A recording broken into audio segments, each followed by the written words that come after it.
Assalamualaikum warahmatullahi wabarakatuh. Waalaikumsalam.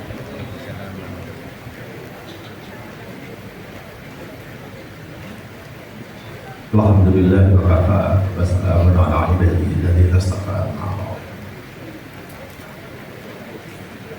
Ulama kiram, keluarga besar pondok pesantren Bukir, barakallahu fiikum para undangan sekalian. Hadratus Syekh Muhammad Hashim Asy'ari adalah seorang hafidz Al-Qur'an.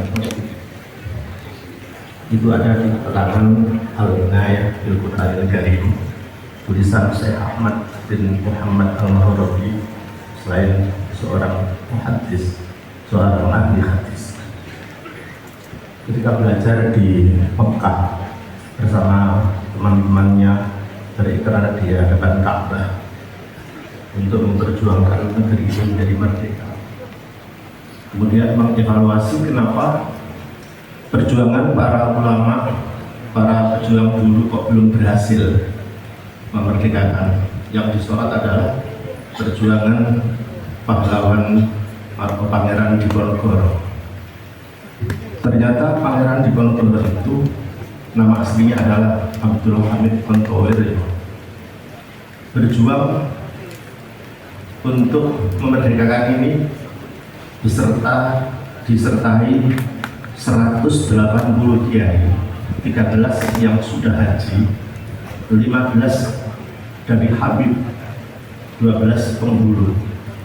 Makanya di museum di Salatiga itu ada mushaf, ada tasbih ini, ada kitab Al-Qur'an, menunjukkan bahwa Diponegoro itu memang tidak pernah lepas dari Al-Qur'an saat berjuang juga membaca Al-Qur'an kemana-mana.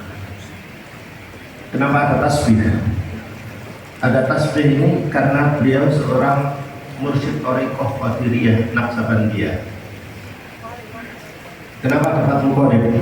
Ternyata ikut mazhab Asy-Syafi'i. Mulai tahun 1825 sampai 1830, Belanda kalah kabut sampai punya utang banyak di World Bank, di Bank Dunia, tapi tidak tumbang juga. Lalu Hadratus Syekh menganalisis, kalau begitu diubah saja, perjuangannya bukan melawan, tapi membangun penguatan infrastruktur di negeri sendiri melalui 3 pilar: pendidikan, ekonomi, dan organisasi. Bisa dibayangkan menguatkan di sektor pendidikan, subhanallah, sudah tidak perlu diragukan lagi. Di organisasi ada dulu namanya Nahdlatul Ulama, kemudian Nahdlatul Tujar, lalu Taswirul Afkar dilebur menjadi satu, menjadi Nahdlatul Ulama. Subhanallah. Hadratus Syekh Kiai Haji Hasyim Asy'ari pernah mewakafkan tanah di Jomblo sana. Tapi wakaf tanah duduk gawe masjid, duduk gawe pondok, kan untuk pasar. Dan dia orang saya kiai wakaf tanah untuk pasar itu menunjukkan penguatan ekonomi yang hebat. Waktu itu Hadratus Syekh tidak pernah berfatwa untuk mengangkat senjata melawan Belanda, tidak pernah. Lalu ada resolusi jihad. Resolusi jihad itu terjadi setelah kemerdekaan, untuk mempertahankan kemerdekaan, bukan untuk melawan, dan berhasil. Hadratus Syekh Kiai Hasyim Asy'ari menempatkan ilmu, menempatkan keulamaan di atas politik. Keulamaan lebih tinggi dibanding sekedar politik. Karena itu beliau tetap berwibawa. Karena itu beliau tetap menjadi rujukan. Karena itu beliau tetap didengar fatwanya. Sampai belum pernah negeri ini umat Islam menyatu dalam satu wadah, kecuali zaman beliau. Tapi setelah itu bubar. Subhanallah bihamdi. Karena itu bisa disaksikan ketika terjadi di dalam Gubernur Jawa Timur, Gubernur Belanda Van der Plas bersama Insinyur Karel Smith merayu Hadratus Syekh untuk bergabung sebagai mufti untuk mendamaikan, untuk mengambil hati para ulama. Moro sowan di dalam ini, itu saksikan dalam ini. Ketika Van der Plas dengan Karel Smith ini berbincang-bincang, tiba-tiba terdengar suara anjing membangun. Hadratus Syekh tanya, apa Tuhan membawa anjing? Iya.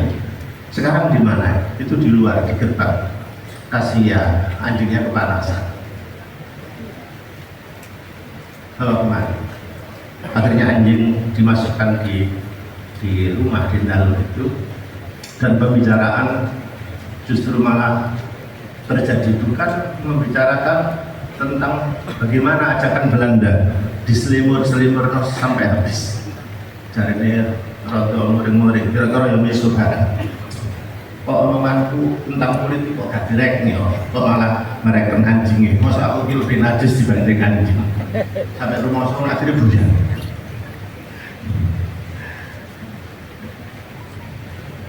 Tapi yang protes pengurus pondok, ya kayak tak mahan barang gara-gara banget. Yai, bukankah anjing itu najis mukhalaf?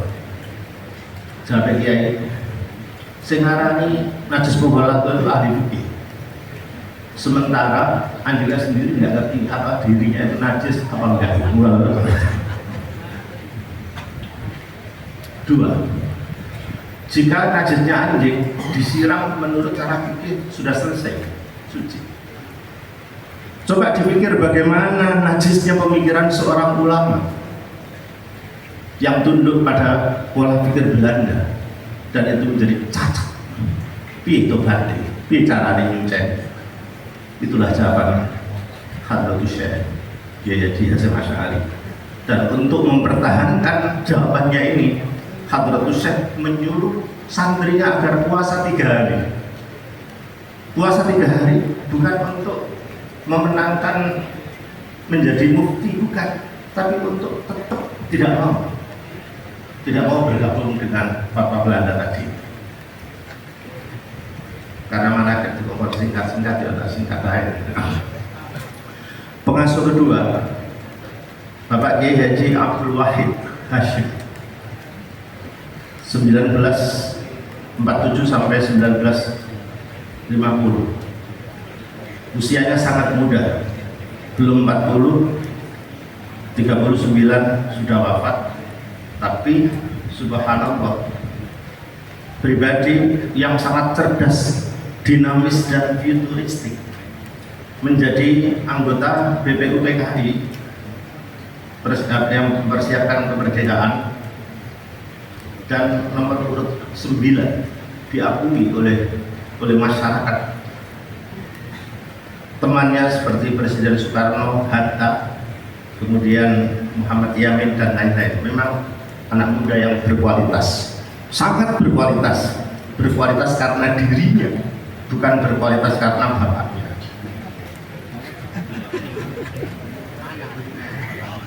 Menteri Agama, menjadi Menteri Agama pada kabinet apa itu RIS, Republik Indonesia Serikat, kemudian zaman Pak Nasir, kemudian zaman Pesukiman Suwiryo. Subhanallah, tahun 1934 mendirikan Madrasah Nizamiyah yang mengkonstruk kurikulum pesantren, ada pelajaran-pelajaran umum, sampai menarik para kiai-kiai di NU untuk diangkat dalam bahasan Bahsul Masail tahun 35 dan akhirnya dibenarkan. Al-Mukarram Kiai Haji Abdul Wahid ini hebat. Justru Hadratus Syekh yang dulu memfatwakan agar jangan bertasyabuh dengan Belanda, seperti tidak boleh pakai celana dan lain-lain untuk membuat karakter yang bagus. Ternyata sangat memaklumi ketika Kiai Wahid ini menggunakan full dress, pakai baju, pakai jas, pakai celana, pakai dasi dan nampak ganteng saat itu, dan beliau diam saja.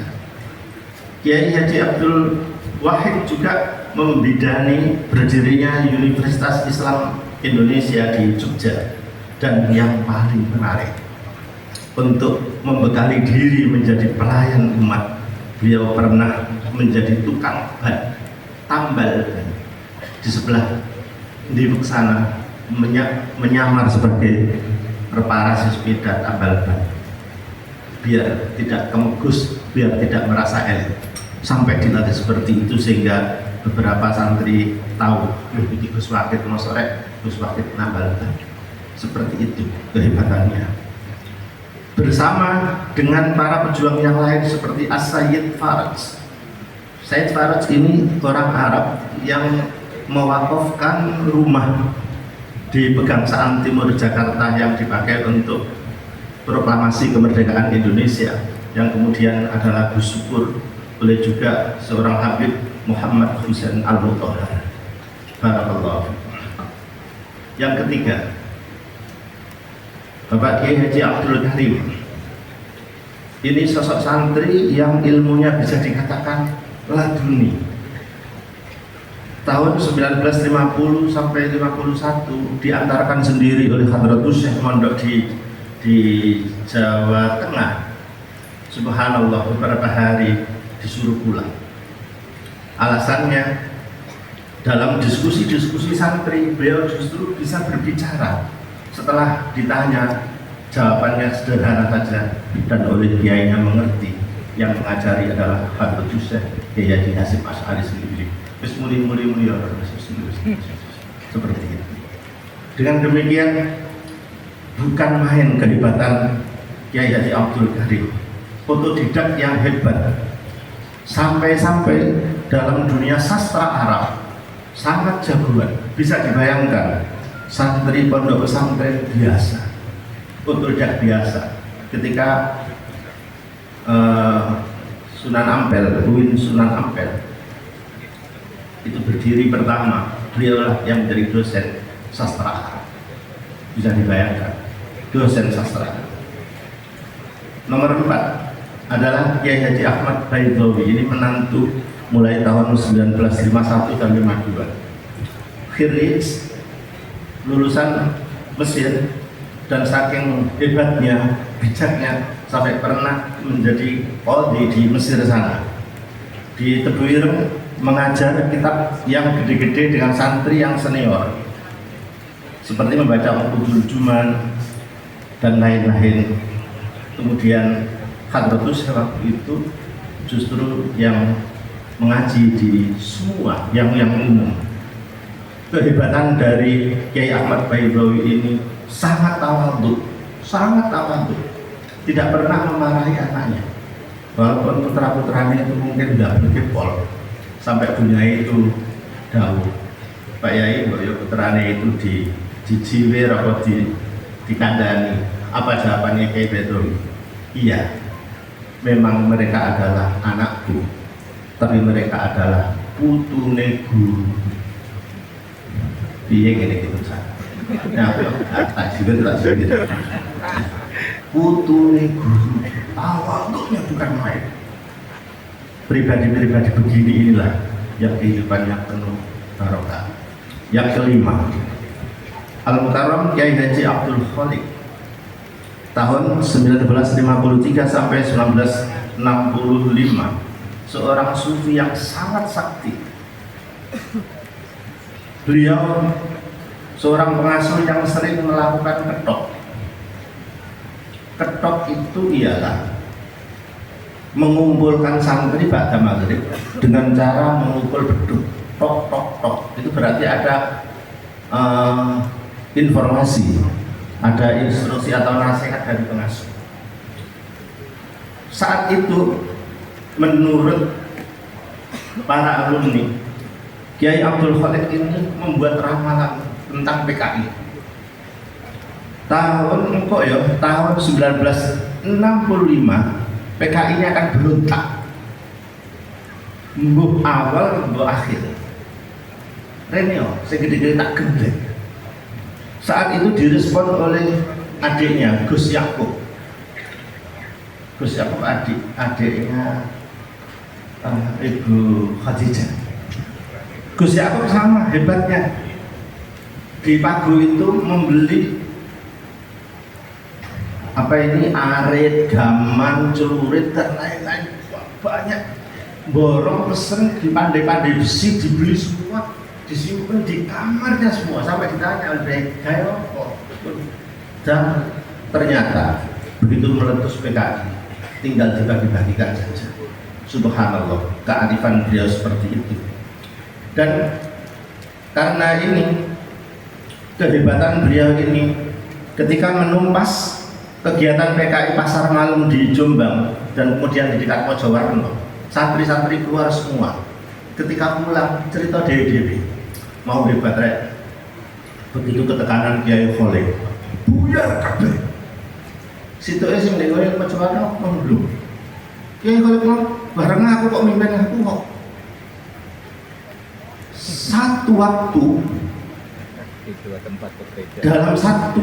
dalam gerakan di Jombang membuyarkan pasar malam dan di dekat Mojowarno, keduanya santri merasa yang mimpin itu Kiai Kholil.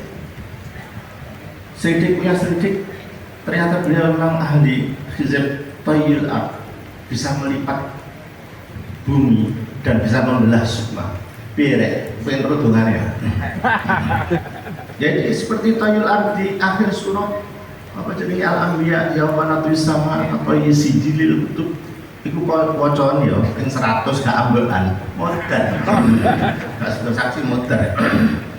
Jadi sudah ketika Kiai Wahab Hasbullah itu betul-betul partnernya Presiden Soekarno itu disindir, man eman-eman surban sampean man kok panjenengan itu terus menerus ke Jakarta marani Soekarno, sekali-sekali mbak yo di Soekarno itu rene loh, awakmu iso ta nggih pangestune.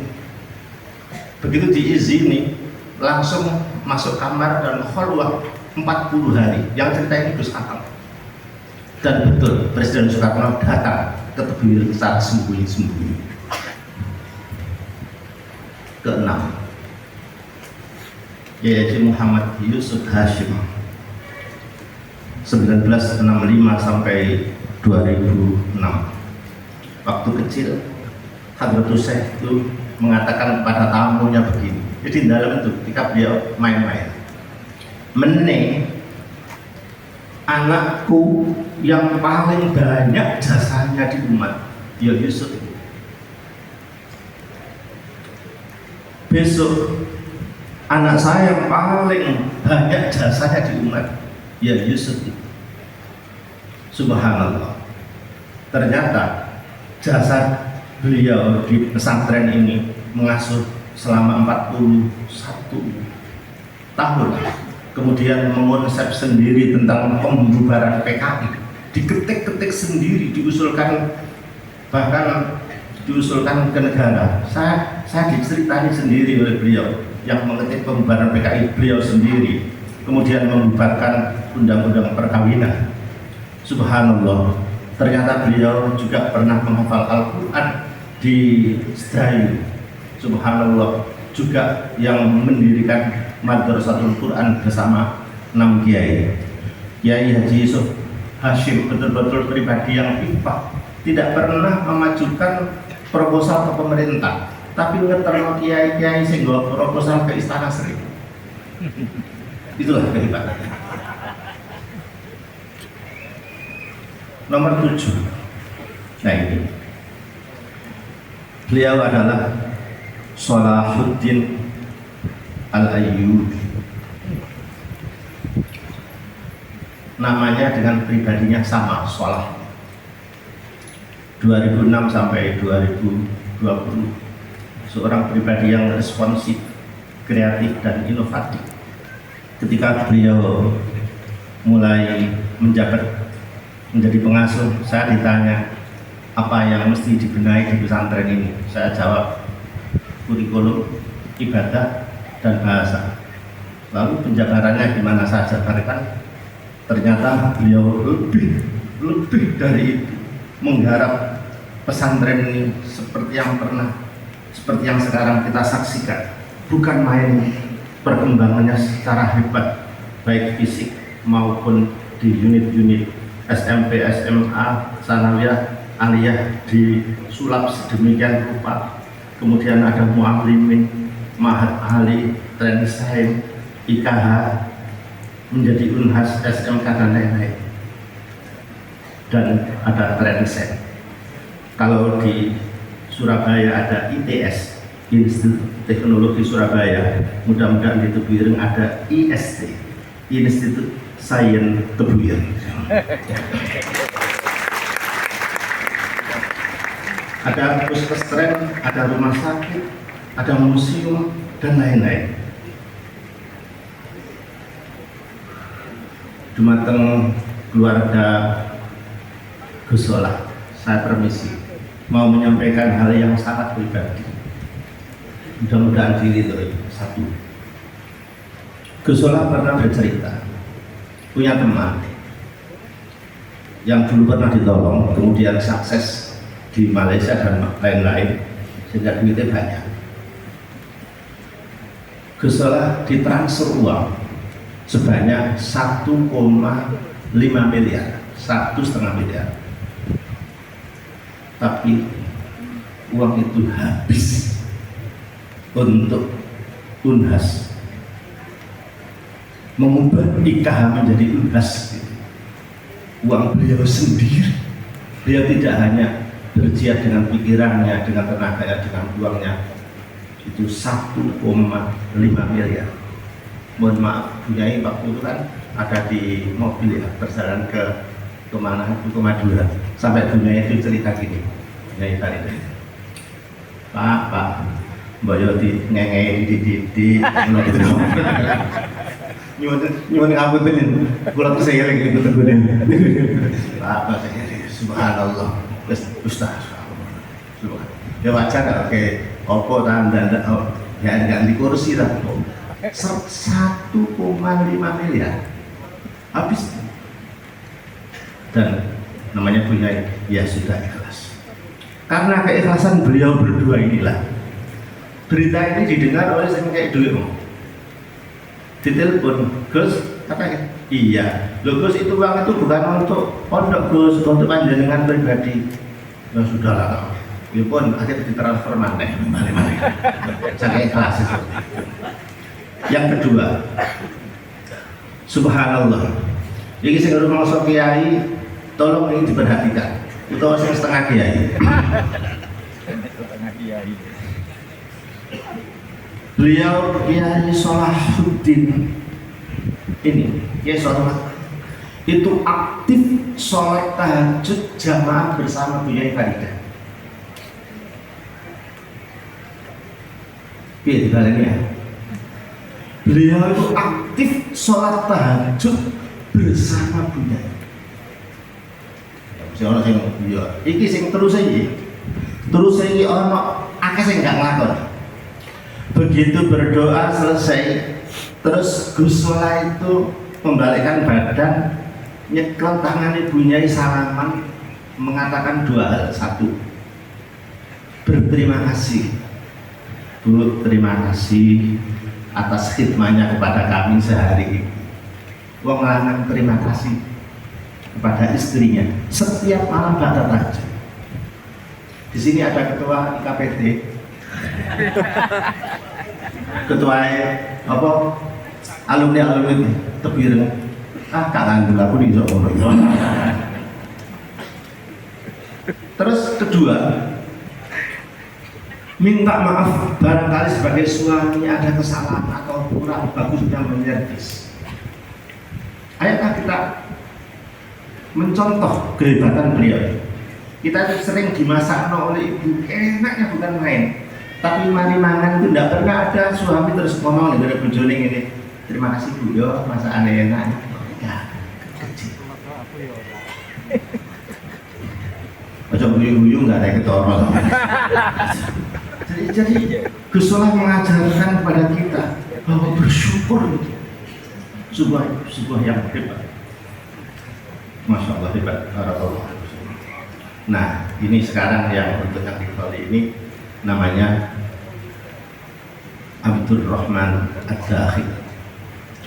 Sebelum membicarakan ini, Gus Solah ini membuka cabang di luar negeri banyak, dan semua itu setelah sepeninggal beliau, unit yang sekian banyak, cabang sekian banyak, ini menjadi tanggung jawab Kiai Abdul Hakim Mahfud.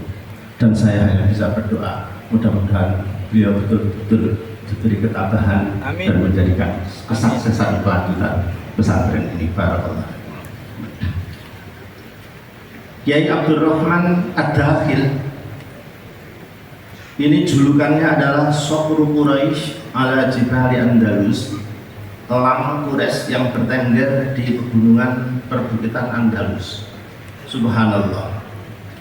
Ketika menjadi presiden, itu negara dalam keadaan keuangan yang kritis, tapi beliau justru ingin memulihkan yang bagus itu karena kiai, maka membuka Al-Quran. Bagaimana Al-Quran bicara tentang utang sekian banyak, tentang UMKM, maka seperti pendapat Amin Al-Khuli bahwa sebuah pembaharuan itu harus qatrul qadimi fahma, yang kemudian oleh Sayyidina Ali bin Abi Thalib ada kata-kata istantikil Quran. Gus Dur ini menemukan ayat-ayat ekonomi seperti falakum ru'usu amwalikum. Pesan Al-Quran ini diterapkan bagi mereka orang-orang yang nunggak. Sudahlah, diambil pokoknya saja. Perkara utang ke luar negeri dan lain-lain, maka beliau merencanakan moratorium kepada Bank Dunia maupun IMF, dalam arti bukan berarti tidak mau membayar, tapi selama 5 tahun itu tidak membayar dulu, ditangguhkan. Untuk apa? Untuk memberikan modal kepada pengusaha-pengusaha kecil atau memajukan UMKM. Dengan demikian, kalau UMKM sudah dikuati dengan modal-modal tadi, penangguhan dari moratorium tadi, maka sifat Gus Dur adalah proyeksinya membangun negara ini, mengubah penerima zakat, mustahik zakat menjadi muzaki, menjadi wajib pajak yang banyak sekali. Terobosan-terobosan ini pernah disampaikan di rapat kabinet, tapi sayang belum terlaksana karena keburu dilengsarkan. Karena itu subhanallah bihamdi, kontroversi kehebatan Kiai Haji Abdurrahman Wahid ini, mana ada pemimpin di negeri ini, presiden, yang bisa menaikkan gaji pegawai sampai 270%. Padahal waktu itu tidak tinggali uang banyak. Yo bayar, tapi iso naikkan 270%, hampir 300. Ini kita terus mau caranya gitu di pemerintah kasih tulis. Tapi bagi kami, Kiai Abdurrahman Wahid itu memang sejak kecil kontroversi betul. Saya mau bercerita sedikit sebagai pamungkas. Ketika mondok di Jawa Tengah, itu malam kira-kira jam 2, jam 3 itu membangunkan kancone. Tangi-tangi ini lapo Gus. Nyolong iwake Kiai ini. Di belakang diburing, orang belum dicolong. Temannya ini diajak mencuri ikan, suruh bawa gelangsing. Oleh akeh dipotong begini, Gus Dur yang di depan. Begitu mau masuk ke kamar lagi, geledek, Kiai membuka lawang karena mau tahajud. Kiai biar tahajud kan. Begitu berhadapan dengan Kiai, Gus Dur itu bisa spontan begini. Kiai, ini saya menangkap arek yang nyolong iwak Kiai. Padahal masih ngecek Gus Dur. Ini nangkap iwak. Ya mantel yang tadi dibrek lagi, seret belayu nih gue kamar, murung-murung sak. Awas pembalik, antem bingung. oleh beliau wis bawa ning gone pawon ono dengan pembantunya dimasak digoreng oleh bunyanya begini iki Mas terus iki separuh iki gawon ning gone kancamu dan separuh ini gawon didelek ini saja dibungkus wis gorengan sementara temannya yang di lima gue kamar bodoh ngenteni awas kalau goreng mantep ya wis suka mlebu salam assalamualaikum si kiai lu gak tau apa sapa sing ngurus wong iki lho oh Bu iwake mateng dengan kecerdasannya yang spontan mengubah barang haram iwak colongan langsung jadi mateng halalan thayyiban tapi yang greget ngene coba umpamanya tidak ada improvisasi seperti itu digawe ya sama leren beketi leren masak barang mudah-mudahan ada manfaatnya. Assalamualaikum warahmatullahi wabarakatuh.